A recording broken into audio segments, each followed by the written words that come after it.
আসসালামু আলাইকুম। আমার পিতা এরকম দাগ দেখলে যে কেউ জিজ্ঞেস করবে যে এই দাগগুলা কিসের?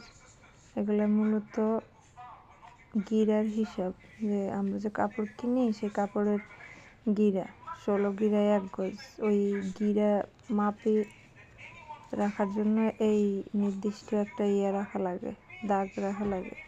শুরু থেকে 18 সুতা গুনে 1 দাগ দিলাম, তারপরে আবার এখান থেকে শুরু করে আবার 18 গুনে আবার দাগ দিলাম। এইভাবেই 18 গিরা পর্যন্ত 18 পর্যন্ত দাগ দিলাম।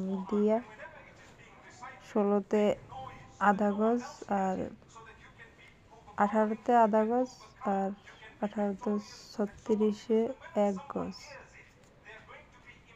কিন্তু গজের হিসাব সবাই জানে, কিন্তু গিরার হিসাবটা একটু ঝামেলাকর, এটা সবাই জানে না, তাই দাগ দিয়ে রাখলাম। হঠাৎ করে কাপড় টান দিতে গেলে তখন এই গিরার হিসাবটা দরকার হয়।